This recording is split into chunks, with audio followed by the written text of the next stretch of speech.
घरे जदि कखारू फुलर भजा बा राई बनाउछंती मु तो कहबी गोटे थर कखारू फुल को यहीपरि आंबुल देकी तरकारी बनातु एते स्वादिष्ट लागिबो जे घरे समस्ते हाथ चाटिकी खाइबे।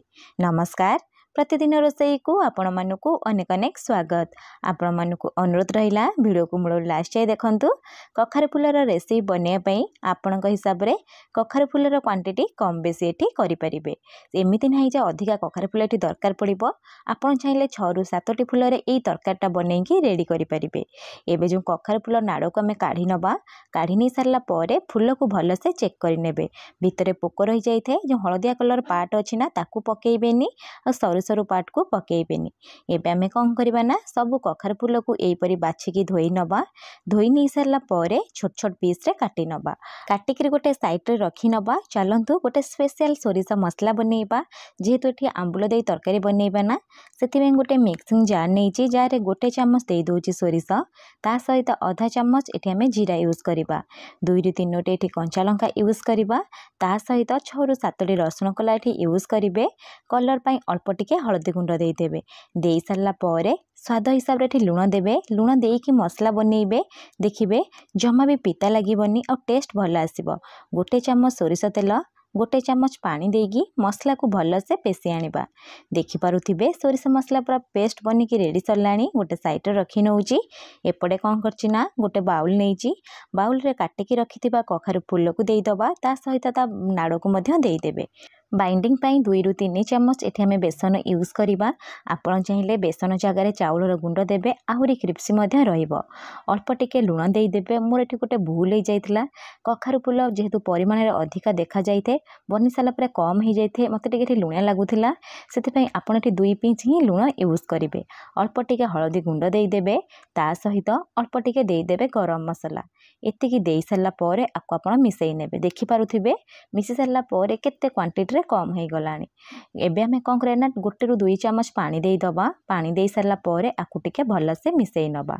बेसी एठी पानिया करिबेनी, जेमति बरा आपण बनेई परिबे सेही कंसिस्टेंसी रखिबे। गोटे साइड रे रखी नबा। एपटे गोटे पैन बसैची। पैन भल से गरम हो गला परे अल्प टिके तेल देई गरम करि नेबे।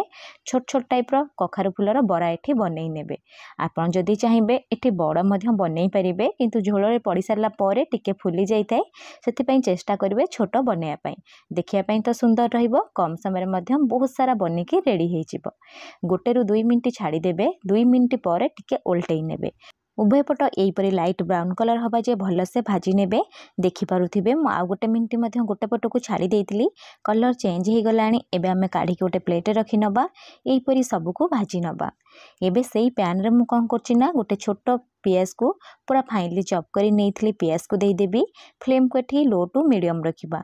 लो टू मीडियम फ्लेम रे पियाज को लाइट ब्राउन कलर हवा जे भाजी नबा। देखि पारुथिबे पियाज रो कलर चेंज हो गलानी। एठो बेसी भाजीबानी। बाटिकी रखिथिबा सोरिस मसला को एठी देई दबा।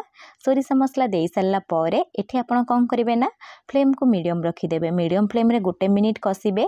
बेसी एठी कसिबेनी, जेहेतु सोरिस मसला बेसी कसिले पिता लागिताय। सेति पई कोन करे ना अल्प टिके टमाटो एठी काटिकरी देई देबे। आपण चाहिले टमाटो को एठी स्किप करि परिबे। जेहेतु एठी हमें आंबुल यूज करिबा ना खट्टा पई, सेति आपण चाहिले टमाटो को मध्य स्किप करि परिबे। एबे मु कोन करिम ना टमाटो देकी मध्य गोटे मिनिट कसी नेइची। कसी नै साला परे गोटे मिनिट छाड़ी देबी। गोटे मिनिट परे आउ थरे टिके कसी नेबी। कलर पई अल्प टिके मु एठी देई दोची काश्मीरी चिली पाउडर। भल कलर आसीबो। जेहेतु एठी लंका हमें यूज करिचे ना बाटला बेले, जदि आपण चाहिबे राग गुंड मध्य एठी देई परिबे। लंका गुंड देई सारला परे आकुटे जस्ट मिसेई नबा। गोटे मिनिट छाड़ी दबा। गोटे मिनिट परे देखि पारुथिबे तेल पूरा मसला रु छाड़ीबा स्टार्ट हे गलानी। एबे हमें कोन करबा ना जस्ट टिके मिसेई नबा। मिसेई सारला परे एठी हमें काटिकी रखिथिबा डंक एठी देई दबा। फुल नाड़ जो डंक थैला ना मु ताकू मध्य काटिकी दउची। देखिबे टेस्ट भल आसीबो।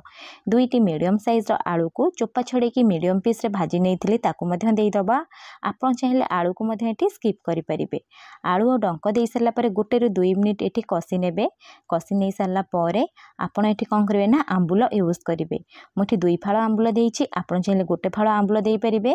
जदि आपण आंबुल दवा पई चाहू नथिबे ताले टमाटर परिमाण टिके अधिका नै जिवे। देखि पारुथिबे आंबुल देकी मिसेई नउची। एबे हमें कोन करिवे ना पानी देई दबा ग्रेवी पई। पानी दे सारा पर आपको आप जस्ट मिसई ने जी ग्रेवी चाहूथे ना टिके जस्ट अधिका पानी ने जेहेतु ये आम बरा यूज करवा ना बरा टिके पानी को सोक कर नहीं जाए। एबे आम फ्लेम को मीडियम टू हाई रखिबा।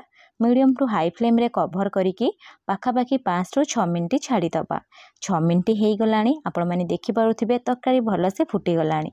एबे सबु जिनस को टिके जस्ट मिसई नेबे। मिसई नहीं सारा पर फ्लेम को ये मीडियम रखिए। मीडियम फ्लेम रे जो बरा को आप बनईकी रखी ना सब बरा को ये देदेवे। आपड़ चाहिए बरा यहीपरी स्नाक्स हिसाब से खाईपारे बहुत स्वादिष्ट रही है। बरा दे सारापर जस्ट टे मिसई ने मिसई सारापर ये आप कौन करेंगे ना फ्लेम को मीडियम रखिए कभर करने कभर करके जस्ट 1 मिनिट छाड़ीदेवे। 1 मिनिट पर मुझे आपको कभर काढ़ी देखा देखिपे बरा पूरा साइज डबल हो जाइए। एबे आमर स्वादिष्ट तरकारी पूरा बनिकी रेडी सरला। आपण को बनातु मो सहित निश्चय शेयर करंतु। धन्यवाद।